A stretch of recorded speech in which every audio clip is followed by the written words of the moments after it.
The Law of Success by Napoleon Hill. The Master Wealth Builder's complete and original lesson plan for achieving your dreams. A personal statement by the author.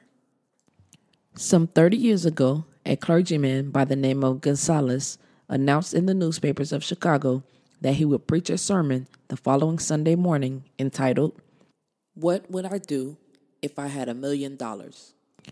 The announcement caught the eye of Philip D. Armour, the wealthy package house king, who decided to hear the sermon. In his sermon, Dr. Gonzalez pictured a great school of technology where young men and young women could be taught how to succeed in life by developing the ability to think in practical rather than in theoretical terms, where they would be taught to learn by doing. "If I had $1 million," said the young preacher, "I would start such a school." After the sermon was over, Mr. Armour walked down the aisle to the pulpit, introduced himself, and said, "Young man, I believe you could do all you said you could do. And if you will come down to my office tomorrow morning, I will give you the $1 million you need." That's where there's plenty of capital for those who can create practical plans for using it. That was the beginning of the Armour Institute of Technology, one of the very practical schools of the country. The school was born in the imagination of a young man who never would have been heard of outside of the community in which he preached had it not been for the imagination plus the capital of Philip D. Armour. Every great railroad and every outstanding financial institution and every mammoth business enterprise and every great invention began in the imagination of some one person. F.W. Woolworth created the 5 and 10 cent store plan in his imagination before it became a reality and made him a multimillionaire. Thomas A. Edison created the talking machine and the moving picture machine and the incandescent electric bulb and scores of other useful inventions in his own imagination before they became a reality. During the Chicago fire, scores of merchants whose stores went up in smoke stood near the smoldering embers of the former place of businesses, grieving over their loss. Many of them decided to go away into other cities and start over again. In the group was Marshall Field, who saw in his own imagination the world's greatest retail store standing on the self-same spot where his former store had stood, which was then but a ruined mass of smoking timbers.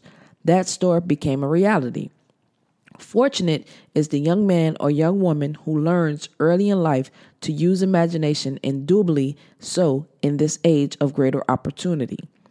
Imagination is a faculty of the mind which can be cultivated, developed, extended, and broadened by use.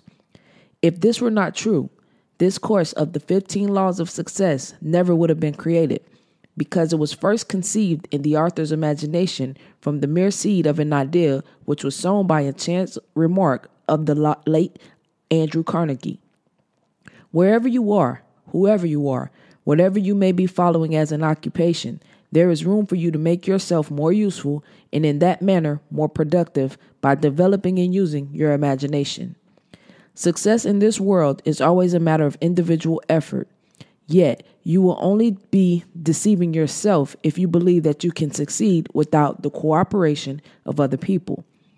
Success is a matter of individual effort, only to the extent that each person must decide in his or her own mind what is wanted. This involves the use of imagination. From this point on, achieving success is a matter of skillfully and tactfully inducing others to cooperate. Before you can secure cooperation from others, nay, before you have the right to ask for or expect cooperation from other people, you must first show a willingness to cooperate with them. For this reason, the 8th lesson of this course, the habit of doing more than paid for, is one which should have your serious and thoughtful attention. The law upon which this lesson is based would, of itself, practically ensure success to all who practice it in all they do. In the back pages of this introduction, you will observe a personal analysis chart in which 10 well-known men have been analyzed for your study and comparison. Observe this chart carefully and note that the danger points, which mean failure to those who do not observe these signals. Of the 10 men analyzed, 8 are known to be successful, while 2 may be considered failures. Study carefully the reason why these 2 men failed. Then study yourself.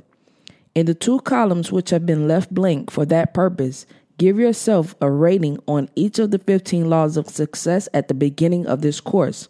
At the end of the course, rate yourself again and observe the improvements you have made. The purpose of the Law of Success course is to enable you to find out how you may become more capable in your chosen field of work. To this end, you will be analyzed and all of your qualities classified so you may organize them and make the best possible use of them. You may not like the work in which you are now engaged.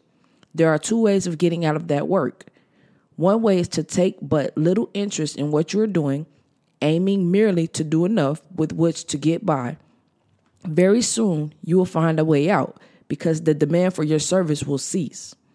The other and better way is by making yourself so useful and efficient in what you are now doing that you will attract the favorable attention of those who have the power to promote you into more responsible work that is more to your liking. It is your privilege to take your choice as to which way you will proceed. Again, you are reminded of the importance of Lesson 9 of this course, through the aid of which you may avail yourself of this better way of promoting yourself. Thousands of people walked over the great Comlet copper mine without discovering it. Just one lone man used his imagination, dug down into the earth a few feet, investigated, and discovered the richest copper deposit on earth. You and every other person walk, at one time or another, over your Comlet mine. Discovery is a matter of investigation and use of imagination. This course on the 15 laws of success may lead the way to your Comlet, and you may be surprised when you discover that you were standing right over this rich mine in the work in which you are now engaged. In his lecture on Acres of Diamonds, Russell Conwell tells us that we need not seek opportunity in the distance, that we may find it right where we stand. This is a truth well worth remembering. Napoleon Hill.